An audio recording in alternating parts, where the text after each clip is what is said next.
el viernes a la película. Creo que todos somos de casa, ¿verdad? No hay nadie que visite por primera vez. Déjeme ver. No, son muy efectivos los hermanos de Ujieres. Pues estamos meditando, hermanos, estamos meditando de manera expositiva el libro de Hechos. Y vimos en nuestro estudio anterior que los discípulos, momentos antes de que el Señor Jesús ascendiera, los discípulos le preguntaron al Señor: oye, ¿restaurarás el reino a Israel en este tiempo? Y ciertamente el domingo anterior no comenté porque lo quería guardar para este domingo. Y gracias a Dios, porque los hermanos, como creyentes, y así lo enseña el Señor Jesucristo, tenemos que estar viendo lo que sucede en nuestro entorno. No podemos ser ajenos a lo que está sucediendo. Y casualmente, pues estalló un conflicto más, ¿no? Ahora de Estados Unidos con Irán. Aquí el caso es que los discípulos les dicen al Señor Jesús: oye, ¿vas a restaurar el reino en este tiempo? Y lo que quiero que veamos son las condiciones, vamos a ver de manera muy breve, las condiciones reinantes de los últimos tiempos. Los postreros tiempos para un judío son los últimos tiempos, y estos comenzaban a partir de la venida del Mesías. Por eso podemos ver en los escritos que se refiere tanto Pablo como todos los demás, los postreros tiempos, los postreros. Entonces los postreros tiempos comienzan desde la venida del Mesías hasta el fin de todas las cosas, su segunda venida. Y quiero que escuches, por favor, porque esta pregunta no se la habían hecho una sola vez al Señor Jesús, ya se la habían hecho en otras ocasiones, y ahí en Mateo capítulo 24, los discípulos también le dicen: ¿cuándo serán estas cosas? ¿Y qué señal habrá de tu venida y del fin del siglo?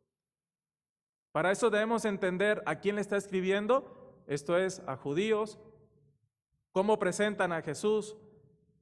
El Evangelio de Mateo lo presentan como el Rey, ¿sí? Y entonces el Señor Jesús les está diciendo, les dice: oigan, os entregarán a tribulación y os matarán.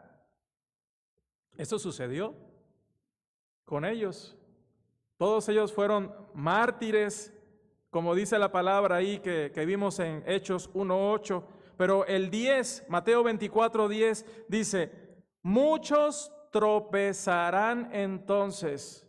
Muchos tropezarán entonces. El 12 dice: y por haberse multiplicado la maldad, el amor de muchos se enfriará. ¿Quiénes son esos muchos? ¿A quién se está refiriendo? Creyentes. Dice: el amor se enfriará. El amor de muchos se enfriará. Pero también estoy viendo algo en estos pasajes, y es que una característica de los últimos tiempos, de hecho Timoteo también lo menciona, es el carácter de los hombres. Y habrá problemas, habrá conflictos, estos harán que muchos se entreguen a otros y demás. Entonces el Señor Jesús termina diciendo: ¿saben qué? Pero el que persevera hasta el fin, ese será salvo. En ese contexto se nos exhorta a perseverar hasta el fin. A perseverar hasta el fin. A mí uno de los pasajes, tengo muchos favoritos, pero Hebreos 10:39 en adelante dice: oigan, os es necesaria la paciencia. Y luego más adelante dice: pero nosotros no somos de los que retroceden para perdición, sino de los que tienen fe para preservación del alma. Está hablando de una perseverancia. Entonces, hermanos, tenemos que mirar en nuestro entorno y ver las condiciones, ver lo que está sucediendo, porque el Señor Jesús dijo que esas serían las condiciones reinantes de los últimos tiempos. Le decía a mis hermanos en el grupo de oración, Debemos de levantar nuestros rostros, erguíos vuestros rostros, porque vuestra salvación está más cerca que nunca. Pero es necesario que estemos atentos a todas estas cosas. ¿Qué sí podemos hacer? ¿Qué sí tenemos que estar haciendo?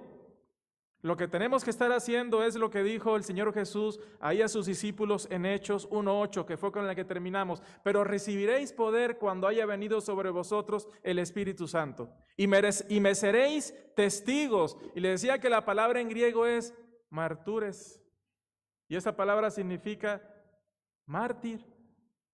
¿Ustedes creen que vamos al momento de compartir el Evangelio, lo van a aceptar así de una manera? Vamos a perder amistades. Incluso hasta la misma familia nos va a rechazar.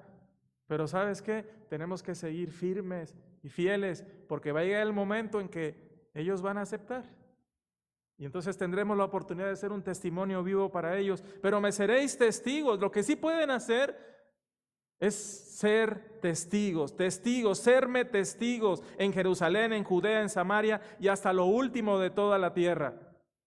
Ellos deberían estar preocupados en lo que, no preocupados en lo que está en la sola potestad de Dios. Ellos tendrían que estar ocupados en lo que es nuestra responsabilidad, es la tarea que Él nos encargó, y preparados, porque no sabemos cuándo va a suceder. Sería entonces estarle siendo testigos por todo el mundo ¿de qué? De las cosas que Jesús hizo y dijo. Y después de esto vamos a ver qué sucedió en el versículo 9. Esas son las últimas palabras que el Señor Jesús le dice a sus discípulos. Y vean del 9 al 11. La siguiente, por favor. Habiendo dicho estas cosas, viéndolo ellos, fue alzado y le recibió una nube que le ocultó de sus ojos. Y estando ellos con los ojos puestos en el cielo, entre tanto que él se iba, he aquí se pusieron junto a ellos 2 varones con vestiduras blancas, los cuales también le dijeron: varones Galileos, ¿por qué estáis mirando al cielo? Este mismo Jesús que ha sido tomado de vosotros al cielo, así vendrá como le habéis visto ir al cielo. De manera que después de darles instrucciones, el Señor Jesús, dice la Escritura, que fue recibido arriba, y el Evangelio de Marcos nos dice, y se sentó a la diestra de Dios. ¿Por qué? Porque es necesario que el cielo le recibiese hasta la restauración de todas las cosas. Era necesario. La siguiente, y esto es, ellos no lo entendían, pero más adelante, vean que es el capítulo 3, ¿qué sucedió en el capítulo 2 que veremos más adelante? La venida del Espíritu Santo. Hay cosas que ellos no entendían, pero que entonces la entendieron. Y aquí el apóstol Pedro está diciendo: a quien de cierto es necesario que el cielo reciba arriba hasta los tiempos de la restauración de todas las cosas, de que habló Dios por boca de sus santos profetas que han sido desde tiempo antiguo. De manera que esto, vean ahora Pedro, ya entendí. Por eso, siendo inspirado, escribe esto. La siguiente, ahora en esta ocasión, no fue cuando el Señor Jesús, no fue como cuando resucitó el Señor Jesús. ¿Se acuerdan en los evangelios que de repente se les desaparecía de sus ojos? De repente se les desaparecía. Ahora ellos estaban ¿cómo? Ellos estaban ahora viéndole y pudieron ver, con sus ojos fijos, pudieron ver cómo el Señor ascendió al cielo y entonces una nube le ocultó de sus ojos. ¿Por qué? Porque con estos ojos no podemos ver las realidades eternas. No podemos ver las realidades eternas, pero sí sabemos que el Señor Jesús, esta nube lo ocultó de sus ojos y el Señor Jesús ascendió y se sentó al lado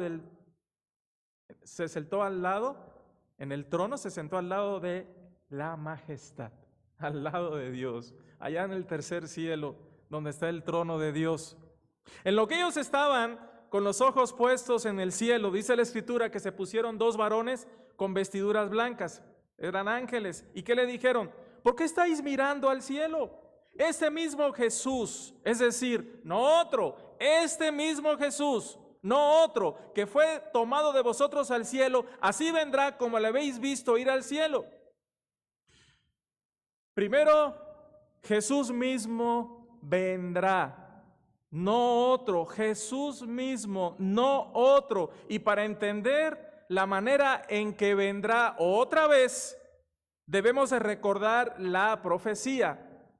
Vamos a ver lo que dice Zacarías, ahí antes de los evangelios de Mateo. Vean lo que dice Zacarías, Malaquías, y antes está Zacarías 12, versículo 10.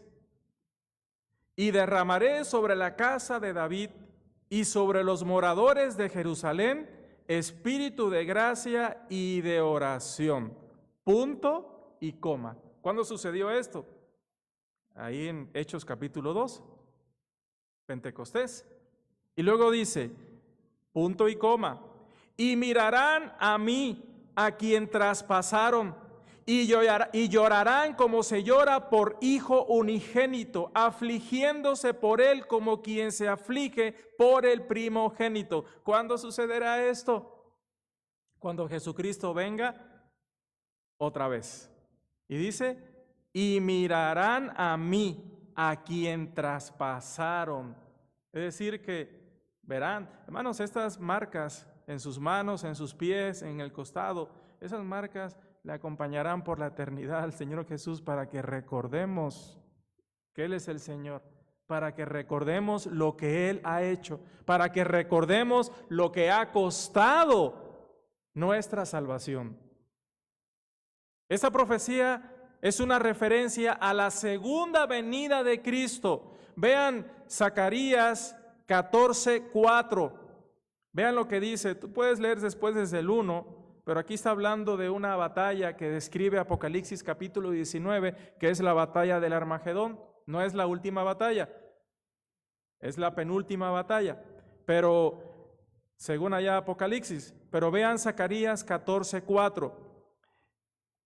Y afirmarán sus pies en aquel día sobre el monte de los olivos, que está enfrente de Jerusalén al oriente, y el monte de los olivos se partirá por en medio hacia el oriente y hacia el occidente, haciendo un valle muy grande, y la mitad del monte se partirá hacia el norte y la otra mitad hacia el sur. ¿De qué está hablando aquí? De esto que están diciendo los ángeles, que estaba escrito aquí en Zacarías. Jesús, la segunda vez, cuando venga, su segunda venida, dice que afirmará sus pies sobre el monte, y este monte, ahí ya lo leímos, ¿no? Esto tiene su cumplimiento cuando descienda del cielo y nosotros con Él, en su segunda venida. Cuando desciendan del cielo y nosotros con Él. Esto es lo que nos dice Daniel. Vamos a ver Daniel capítulo 9. También debemos entender, vamos a ver 1 Tesalonicenses 4, del 14 al 17. Esto que hemos visto en Zacarías tiene su cumplimiento cuando descienda del cielo y nosotros con Él. Y esto, el hecho que está refiriéndose es a la batalla del Armagedón. ¿Sí? Vamos a ver Apocalipsis 19. Vamos a ver Apocalipsis 19 y ahorita vemos los pasajes de Tesalonicense y de Daniel. Apocalipsis 19, versículos 11 en adelante. Entonces vi el cielo abierto, y aquí un caballo blanco, y el que lo montaba se llamaba Fiel y Verdadero, y con justicia juzga y pelea. Sus ojos eran como llama de fuego. Es la descripción que vemos en el capítulo 1, ¿verdad? Y había en su cabeza muchas diademas. ¿Por qué muchas diademas? Porque llegará el momento en que esas coronas que nosotros recibamos y que aprendimos ahí en la escuela dominical, las arrojaremos a sus pies, porque Él es el único digno.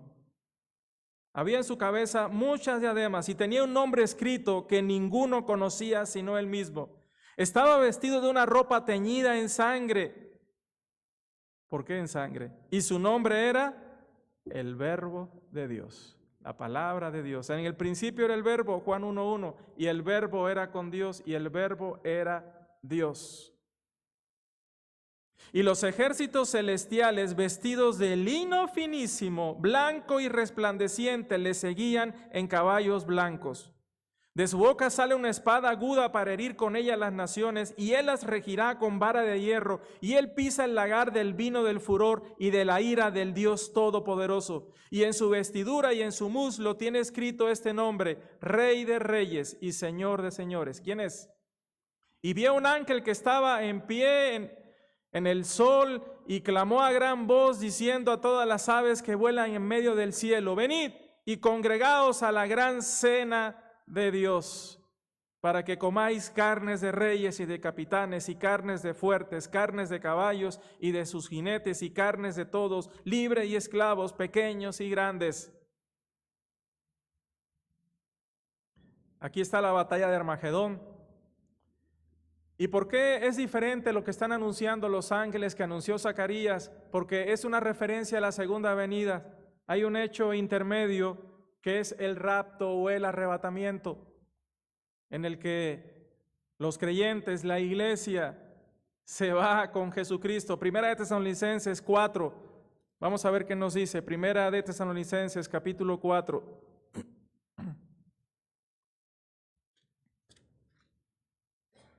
Versículos 14 al 17. Dice la Escritura: porque si creemos que Jesús murió y resucitó, así también traerá Dios con Jesús a los que durmieron en él. Por lo cual os decimos esto en palabra del Señor, que nosotros que vivimos, que habremos quedado hasta la venida del Señor, no precederemos a los que durmieron. Porque el Señor mismo, con voz de mando, ¿quién? Con voz de arcángel y con trompeta de Dios, descenderá del cielo, y los muertos en Cristo resucitarán primero. Luego nosotros, los que vivimos, los que hayamos quedado, seremos arrebatados juntamente con ellos en las nubes para recibir al Señor en el aire, y así estaremos siempre con el Señor. No pone sus pies en la tierra, ¿verdad? Desciende ¿hacia dónde? Descenderá del cielo. ¿Qué cielo? ¿Dónde está sentado? Entonces descenderá hasta las nubes, y de ahí, entonces dice que dará la llamada y en un abrir y cerrar de ojos, así. Y esto, la palabra en griego es interesante porque ustedes creen que una presa ve venir el golpe de una fiera. Pues no, ¿verdad? Si no, no la podría cazar. Así será. Donde serán aquellos que hayan muerto, o si hemos muerto, seremos transformados, y los que estén seremos arrebatados, resucitados, y los que estén vivos, pues serán, o estemos vivos, serán transformados.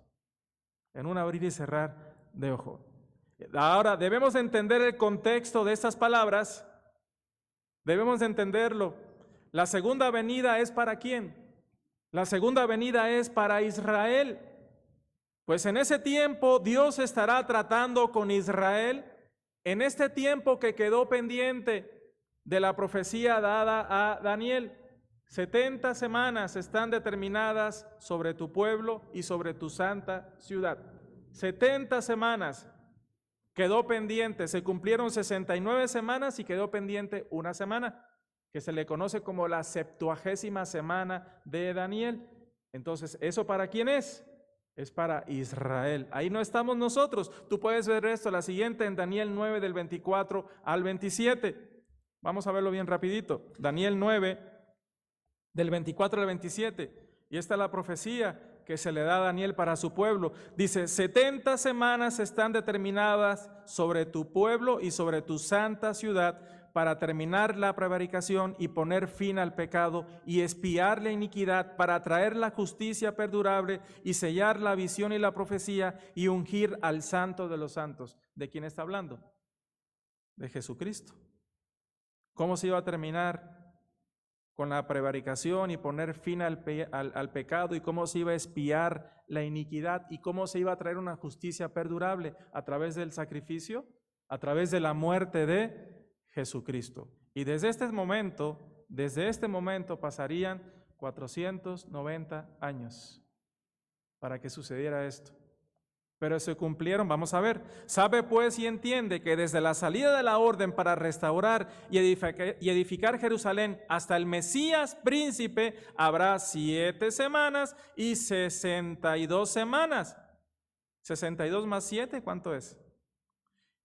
Se volverá a edificar la plaza y el muro en tiempos angustiosos. Después de las 62 semanas, es decir, las 7 para edificar y las 62 para que venga el Mesías, se quitará la vida al Mesías, mas no por sí.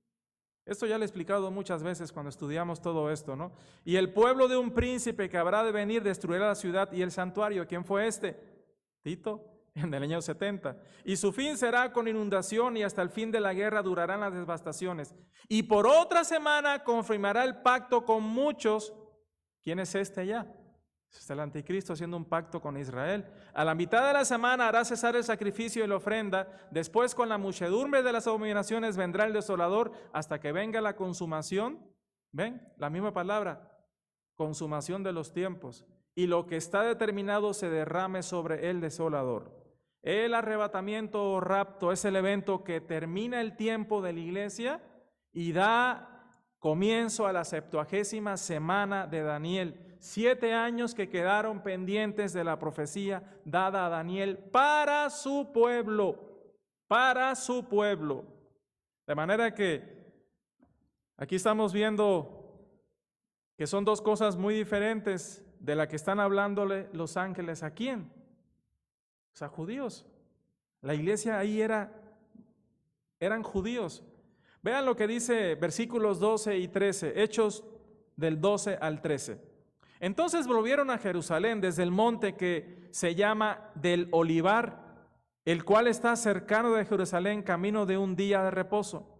Y entrados, subieron al aposento alto donde moraban Pedro y Jacobo, Juan, Andrés, Felipe, Tomás, Bartolomé, Mateo, Jacobo, hijo de Alfeo, Simón el celote y Judas, hermano de Jacobo. Dice la Escritura que después de estas cosas vuelven a Jerusalén y subieron ¿a dónde? Al aposento alto. ¿Qué era este lugar? Este lugar fue donde tuvieron la última cena. El Señor Jesús le da instrucciones a sus discípulos. Oigan, le da instrucciones muy precisas. Va a haber un lugar preparado para esto. Vayan y preparen ahí para comer la Pascua. Este lugar donde fue donde tomaron la última cena, donde el Señor Jesús instituyó la cena del Señor, la ordenanza del Señor, y donde recibieron una enseñanza muy sustanciosa que la encontramos ahí en el Evangelio de Juan, donde también el Señor Jesucristo oró por ellos, y no solamente por ellos, sino por todos los que habrán de creer en mí por la palabra de ellos. Ahora podemos ver algo que estaban juntos los 11, pero ¿qué hacía la iglesia que el Señor Jesús estableció? ¿En qué estaban ocupados? Vamos a ver versículo 14. Todos estos perseveraban en oración y ruego con las mujeres y con María, la madre de Jesús, y con sus hermanos. ¿Qué dicen? ¿Qué estaban ocupados ellos? Dice que perseveraban en oración y ruego. La iglesia del Señor debe ser una iglesia que se caracteriza por la oración, que tiene como prioridad la oración como nos lo enseñó el Señor Jesucristo. Ese debería ser el verdadero trabajo, esa debería ser nuestra prioridad. Santiago 5:13, ahora, ¿por qué estaban perseverando estos en oración y ruego? Santiago 5:13 dice, ¿está alguno entre vosotros afligido? ¿Cuál es la solución? Haga oración. ¿Está alguno alegre? Pues bueno, cante alabanzas. La Escritura nos enseña que si alguno está afligido, haga oración. ¿Por qué razón? Porque la oración nos prepara para resistir, y a ellos les vendrían momentos muy difíciles.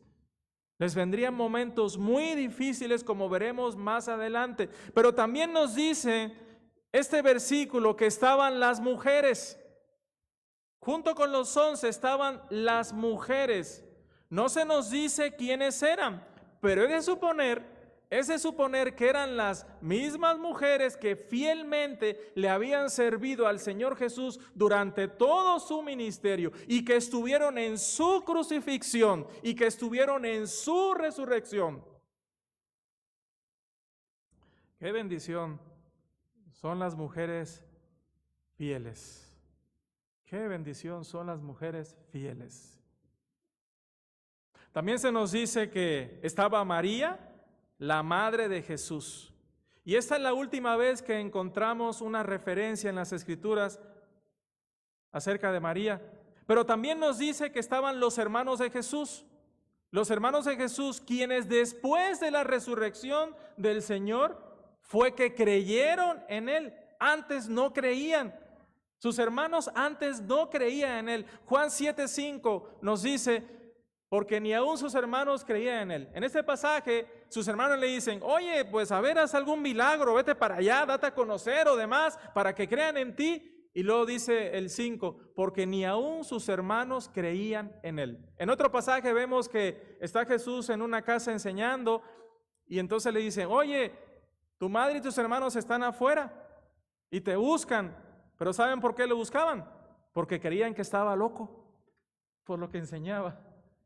Y Jesús es donde dice, ¿quiénes son mi madre y mis hermanos? Miren, los que hacen la voluntad de Dios, esos son mi madre, mi padre y mis hermanos. Los que hacen la voluntad de Dios. Hechos 1:15, vamos a ver qué nos dice.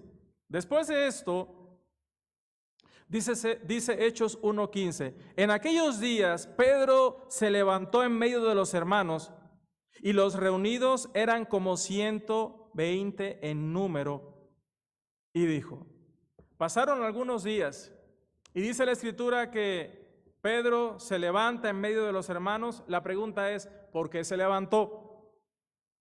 ¿Se levantó por qué razón? Porque había sido llamado por el Señor Jesucristo como pastor de la iglesia que Él estableció. Y eso lo vemos ahí en Juan, una hoja antes, en Juan capítulo 21. Ya había tenido otro llamado, pero aquí lo viene a confirmar después de que Pedro le negara 3 veces. En Juan capítulo 21, del 15 al 17, dice, cuando hubieron comido, Jesús dijo a Simón Pedro, Simón, hijo de Jonás, ¿me amas más que estos? Interesante que le llamara con su nombre de antes. Le respondió, sí, Señor, tú sabes que te amo. Él le dijo, apacienta mis corderos. Ya estudiamos esto, lo deben tener fresco, espero. Volvió a decirle la segunda vez, Simón, hijo de Jonás, ¿me amas? Pedro le respondió, sí, Señor, tú sabes que te amo. Le dijo, pastorea mis ovejas. Le dijo la tercera vez, Simón, hijo de Jonás, ¿me amas? Pedro se entristeció de que le dijera la tercera vez, ¿me amas? Y le respondió, Señor, tú lo sabes todo, tú sabes que te amo. Jesús le dijo, apacienta mis ovejas. De manera que Pedro se levantó en aquellos días, ahorita vamos a ver. Ahora también nos dice la palabra, bueno, vamos a ver por qué se levanta. Ahora también nos dice la palabra que los reunidos eran como 120 en número. La pregunta es, oye, pues ¿de dónde salió este número de creyentes? Bueno, posiblemente podremos ahí irle sumando. ¿Se acuerdan aquellos 70 discípulos que el Señor mandó a una campaña de evangelismo? Se mandó a 70. Lucas 10:1, ahí nos habla de ello. Vamos a ver Lucas capítulo 10. ¿Por qué nada más se reunían 12 y aquí vemos que eran ya como 120? Después de estas cosas, designó el Señor también a otros 70, a quienes envió de 2 en 2 delante de Él a toda ciudad y lugar a donde Él había de ir. ¿Para qué los envió? Pues para ir preparando precisamente los corazones. Contando a estos, más las mujeres y otros discípulos que se nos mencionan, que no se nos mencionan por nombre, podemos entender que aquí estaba este número de 120 en número, los congregados. Pero ¿qué estaba haciendo Jesús con esos 12? Pues preparándolos ¿para qué? Para lo que vendría. Y aquí es una estrategia que han seguido muchas empresas y que luego les ha salido mal porque invierten y preparan a una persona y luego le ofrecen más dinero a un lado y se le va y toda la inversión quedó en nada. Por eso ya se han protegido un poquito. Jesús lo que hizo fue preparar a estos para que luego estos pudieran impactar a todo el mundo. Eran como 120 en número los congregados, algunos bautizados por Juan el Bautista y otros por los apóstoles por mandato del Señor Jesús. Ahí en Juan 4, del 1 al 2, vamos a ver. Juan 4, 1 y 2. Cuando pues el Señor entendió que los fariseos habían oído decir, Jesús hace y bautiza más discípulos que Juan, aunque Jesús no bautizaba, sino sus discípulos, ¿ve? Ahora la pregunta es, ¿para qué se levantó Pedro? ¿Para qué se levantó Pedro, el pastor de la iglesia? Vamos a ver Hechos 1, pero del 16 al 22. Varones, hermanos, es necesario que se cumpliese la escritura en que el Espíritu Santo habló antes por boca de David acerca de Judas. ¿Está citando entonces qué? Las Escrituras, que fue guía de los que le prendieron a Jesús, y era contado con nosotros y tenía parte en este ministerio. ¿Qué ministerio? El apostolado. Este pues, con el salario de su iniquidad, adquirió un campo, y cayendo de cabeza, se reventó por la mitad, y todas sus entrañas se derramaron.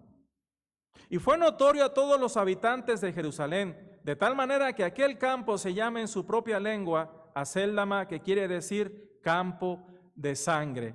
Porque está escrito en el libro de los Salmos, sea hecha desierta su habitación y no haya quien more en ella, y tome otro su oficio. Es necesario, pues, que de estos hombres que han estado junto con nosotros todo el tiempo que el Señor Jesús entraba y salía entre nosotros, comenzando desde el bautismo de Juan hasta el día en que de entre nosotros fue recibido arriba, uno se ha hecho testigo con nosotros de su resurrección.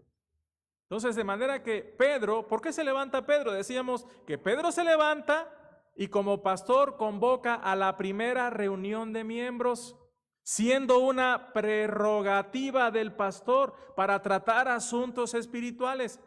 Por ello, y para ello, cita las Escrituras, cita la palabra de Dios y justifica con la palabra de Dios la decisión que van a tomar, como lo vimos en los versículos del 16 al 20.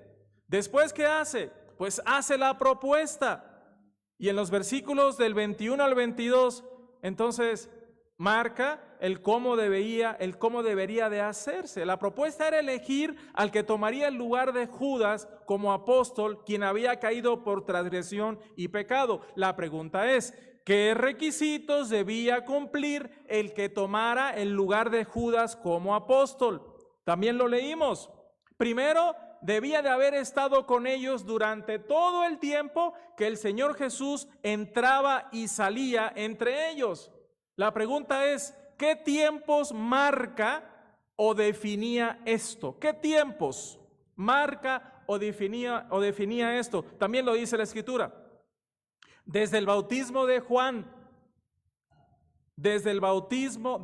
es decir, tenía que haber sido discípulo de Juan, y por ende, tenía que haber sido bautizado por Juan el Bautista hasta el día en que el Señor Jesús fue recibido arriba, lo que vimos en los versículos anteriores. Entonces tenía que ser testigo también de su ascensión. De manera que esto nos enseña algo. No solo los 11 fueron testigos de la ascensión de Jesús. Él les habló a los 11. Pero no estaban solamente los 11, había muchos más discípulos y entre ellos estaban estos dos, José y Matías, siendo testigos de cuando Jesús es llevado arriba. Ahora, ¿cuál era el propósito de esto? El propósito es que fuera hecho testigo junto con ellos de la resurrección del Señor Jesús. Pero en ellos también resonó algo en sus mentes. ¿Por qué tenían que ser 12? Porque ¿qué les había dicho Jesús a ellos? Ahí en los evangelios lo tenemos, que ellos se sentarían sobre tronos y juzgarían ¿a quién? A las 12 tribus de Israel. A las 12 tribus de Israel. Y tú me dirás, y yo lo pensaba así y estaba equivocado. Bueno, ¿y Pablo?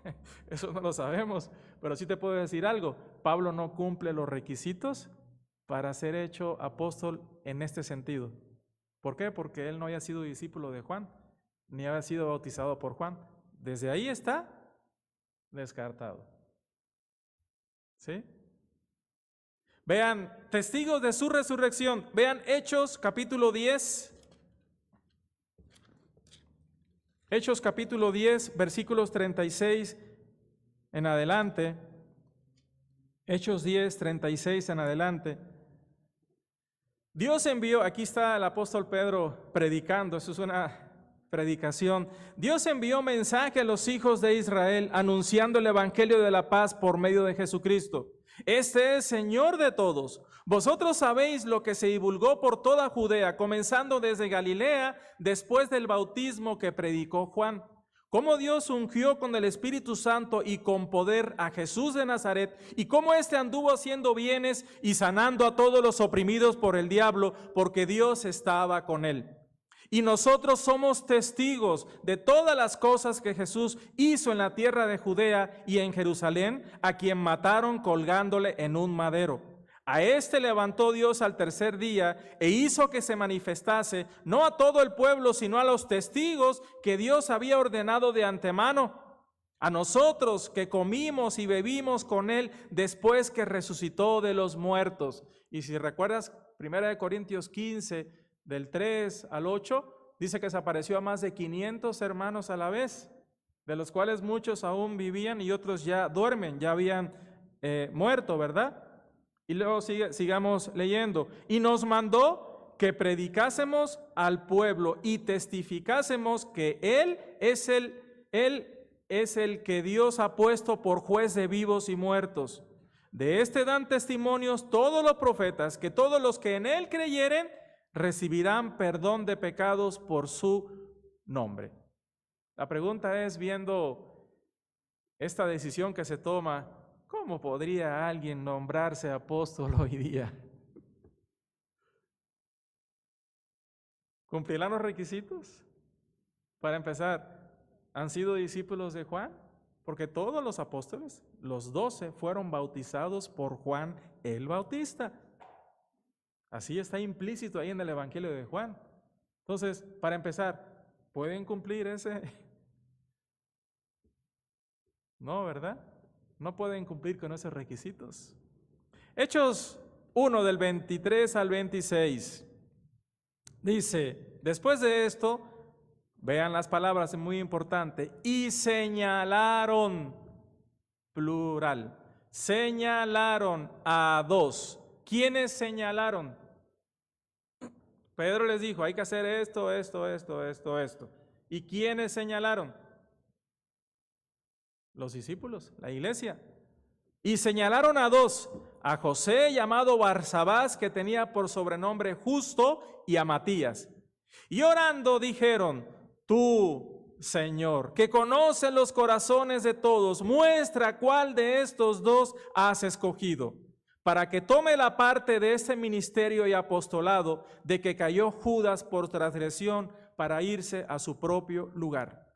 Y les echaron suertes, y la suerte cayó sobre Matías, y fue contado con los 11 apóstoles. Ahora, la realidad es que no se nos vuelve a mencionar, ni conocemos nada más acerca de Matías, pero lo que sí podemos ver es que la iglesia escogió de entre los 120 a 2 candidatos que reunían estos requisitos, a José y a Matías. De ellos no se nos menciona en ninguna parte de las Escrituras, pero estos 2 reunían los requisitos para la elección. Después de esto, ¿qué hacen? Acudieron en oración a Dios, dependiendo de Dios para resolver el asunto. La siguiente, Señor, tú que conoces los corazones de todos, Tú que conoces los corazones de todos, muestra cuál de estos dos has escogido. Perdón, era el anterior. Entonces, esto nos enseña que es decisión de Dios, como lo vimos el domingo anterior, es decisión de Dios escoger a quienes le servirán en su obra. Y para esto, hoy tenemos la guía de su palabra y debemos de evaluar esta decisión a la luz de su palabra. También tenemos el Espíritu Santo. En este caso vemos que ellos echaron suerte. Esto era una costumbre antigua de la iglesia primitiva, pero todavía no tenían el Espíritu Santo. Eso sucedió un poquito más adelante. Nosotros tenemos al Espíritu Santo y es voluntad de Dios cuando primero se cumplen los requisitos bíblicos y segundo, cuando después de orar la decisión es unánime. Cuando hay división, no, aquí dice escogieron, señalaron.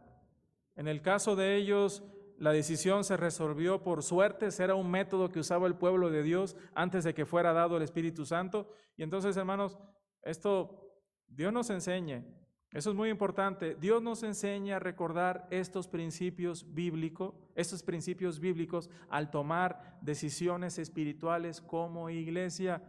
Porque el Señor de la obra y el dueño de la obra, ¿quién es? Es Dios. Y para esto Él nos ha dejado la guía. Aquí está todo lo que necesitamos. Y vamos a estar aprendiendo a través del libro de Hechos, de que en el libro de Hechos está todo, es historia, todo lo que necesitamos conocer acerca de cómo debemos de conducirnos como iglesia. Y lo que debemos de hacer como iglesia. Aquí está la estrategia en el libro de Hechos y en otras partes más. Aquí está la estrategia. No tenemos que inventar cosas nuevas. Aquí está lo que ha funcionado y que seguirá funcionando y que funcionará. Vamos a orar. Padre Celestial, gracias Dios por tu palabra. Gracias Dios porque lo decía al principio de mi oración, toda ella es inspirada por ti Dios. Gracias porque ahora podemos ver en espejo, como por espejo claramente, y ser enseñados por ti, y que tu Santo Espíritu Dios nos guíe a toda verdad que es tu palabra. Gracias por ella. Ayúdanos, Señor, a recordar esto como iglesia en tiempos en los que el camino de la verdad ha sido blasfemado, en tiempos en donde se ha metido, Señor, a la iglesia el mundo. Ayúdanos a recordar que tú eres el Señor de la obra celoso. Tú eres el que quieres presentarte a ti mismo una iglesia santa, gloriosa, sin mancha, ni arruga, ni cosa semejante. Y para eso tú mismo sustentas, nos das el alimento y cuidas por medio del alimento a tu iglesia. Bendito seas tú, oh Dios, porque no nos has dejado desprovisto. Tú más bien has prometido que estarás con nosotros todos los días hasta el fin del mundo. Bendito sea tu santo nombre. En Jesucristo, nuestro Señor y Salvador, damos las gracias. Amén. Amén. Dios bendiga su palabra.